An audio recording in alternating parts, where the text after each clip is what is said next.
What a season it's been. What a season we expect going forward. Mark Schlereth won 3 Super Bowls and a multiple-time Pro Bowler with the Broncos and the Washington football team. And he is joining me right now on Herd for the holidays.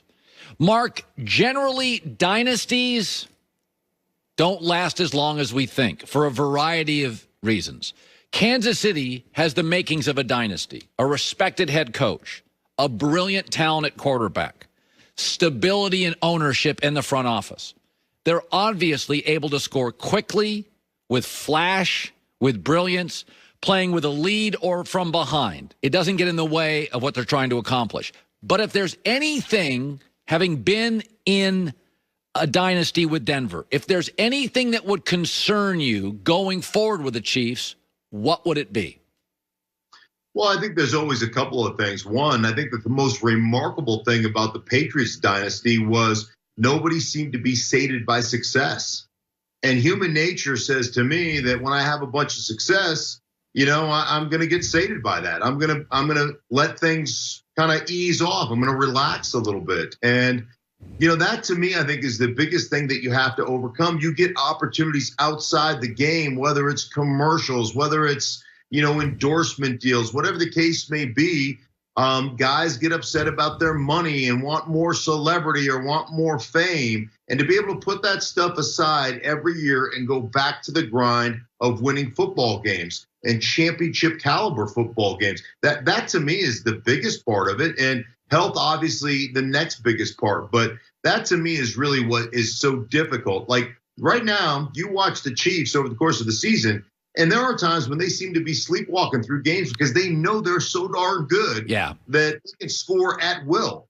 And, human nature says to me that when things are going well, I've never really learned anything about myself because I'm too busy patting myself on the back. It's when things are tough that you actually learn about what it takes. And so that would be my biggest concern is that they just get satisfied. Now that we can look at the Belichick and Brady divorce in the rearview mirror, do you think they should have stayed together? Do you think they were better off separating, rebuilding? Where do you stand on it today? Yeah, no, I think they're best off, best being apart. I mean, Brady wanted to get away from there. He wanted another opportunity, and he got that in Tampa Bay. Now it has not been smooth. There have not been enough easy answers designed in the offense. There has been a tough and a struggle, if you will, a tough transition, being on the same page as everybody else.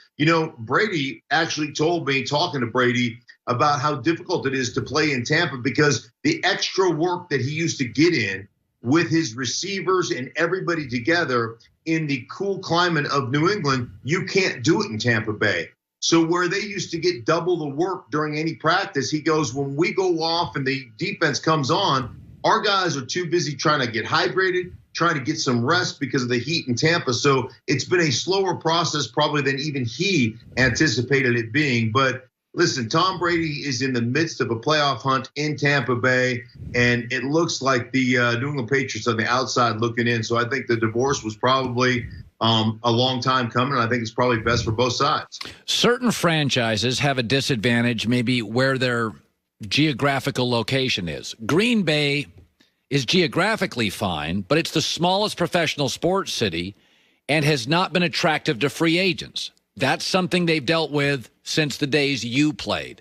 Aaron Rodgers has a Super Bowl. They have a nice, shiny record. Does he need another Super Bowl to elevate his legacy, or has it been formed? Is it substantial enough now that even if Aaron doesn't win another, he's in that elite top 8-10 class all time? Yeah, well, I think he's going to be in the elite top 10 quarterbacks of all time. I mean, he's 37 years old and putting an MVP season together. So the guy is amazing in what he's done. But if you want to get to the big boy table, so to speak, you have to have multiple championships. And like, to me, there's no question he's a first ballot Hall of Famer. But when you start talking about, hey, all-time greats, if you're in that GOAT conversation, so to speak, you got to have multiple rings to sit at that table with a Peyton Manning, with a Tom Brady, with a Joe Montana, with a Terry Bradshaw. Those guys have the multiple rings, and I think Aaron needs another one. to kind of be in that conversation. No question, he's one of the all-time greats. He's a phenomenal player. Like I said, at 37 years old, probably my front runner for an MVP right now. But to be at the elite table, if you will, you've got to have multiple championships. You loved run blocking as a multiple-time Pro Bowler for the Broncos and the Washington football team. But we're in a time now where the best athlete on a football team is often the quarterback. The game certainly looks different. Fewer huddles, faster pace. Quarterbacks almost now required to move. Do you like the game? Do you worry about it going forward? When you watch a Lamar, a Kyler Murray, players that play the game differently than they did when you played? No, I like the game. You know, I still think you've got to eventually be able to win from the pocket. But the bottom line to me, whether you run the ball or whether you don't run the ball, or whether you choose to, like a lot of offensive coordinators would like to tell you that, the short passing game is an extension of the running game, and that's a bunch of baloney. Ultimately, to me, the team that dominates the line of scrimmage, the team that captures the line of scrimmage, both on offense and defense, are going to win the majority of their games. I like the quarterbacks that are mobile. I like guys and seeing guys, scramble around. I just don't think long-term that's a recipe for long-term success. But anymore, if your window is 3 to 4 years, or if you can have a quarterback that lasts for 6, 7, 8 years running around, I mean, the odds are, you're going to have an opportunity to be, at the upper echelon of NFL teams. So I like the direction of the game. I like the strategy of it, and I like to see how people try to defend it. One of the more gutting moments of the year was Dak's injury. He had turned down a longer, lucrative offer. They franchise tagged him. Going forward, what do you foresee for Dak and the Cowboys over the next 4 to 5 years? Well, I mean, I think Dak is going to be the quarterback of the Dallas Cowboys, whether they franchise him again or whether they figure out what a long-term deal looks like. But certainly, I think obviously the injury was devastating, but I think the psychology of the football team has been devastated by the injury of Dak Prescott. He clearly seems to me to be the leader of that franchise, and you've got to be able to find a way to get those guys under contract long-term, especially, and this is always something that's really interesting to me about the psychology of a locker room, Colin. When you don't take care of the guys that you've drafted, the homegrown guys who have come out and played beyond expectation, and in the locker room, the feeling is, well, that guy earned it. He performed above and beyond the call of duty, and you guys chose to play hardball with him. That never goes well. It makes players in the locker room look at the upper echelon of the organization and makes you question the way they do business. And so that's a bad situation. I think it would behoove Dallas to figure out a way to get Dak Prescott locked up long-term, and that will start the healing process for that franchise. Because I guarantee you, just being in enough locker rooms over the course of my lifetime, that will fracture a locker room, especially when you don't take care of the guys that you have a ton of respect for within that locker room. I'm going to give you 3 teams, not the Kansas City Chiefs, who will be the favorite to win it all. I'm going to give you 3 playoff teams that are good, but maybe have a hole, and I want you to give me your thoughts on what transpires over the next month. The Buffalo Bills.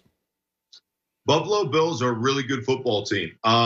They've got a young, emerging star at the quarterback position that I think can play above the X's and O's. And I'm talking about not necessarily from the neck up. I'm talking about physicality wise. When things break down, he can scramble around. He can pick up first downs. He's a big physical cat. And I'm telling you, there's not a throw on a football field this guy can't make. He's got an absolute hose at the quarterback position. So that to me is a guy that, comes with some X factor. Plus, when I watch Buffalo defensively, I like what they're doing. I like their front seven. I just like the way they play the game. So I think they've got a chance to be really good. Yeah, Josh Allen and Coach Sean McDermott. By the way, they look like the Steelers when Ben came into the league. McDermott and Mike Tomlin both played at William & Mary from the defensive side. Let's go with a team that, when healthy at running back, can be scary good. The Seattle Seahawks over the next month and a half.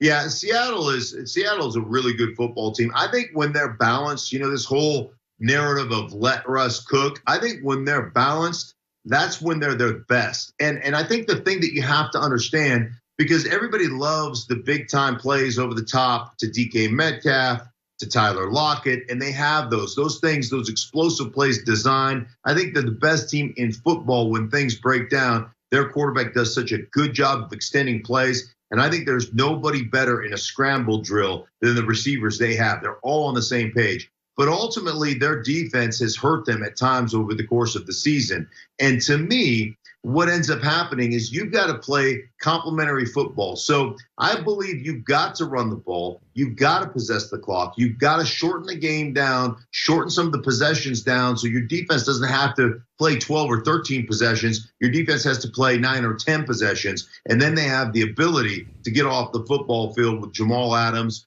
blitzing and doing the things that he does. So I think it's more important that offense run the ball and be balanced to take some of the pressure off that defense that has hurt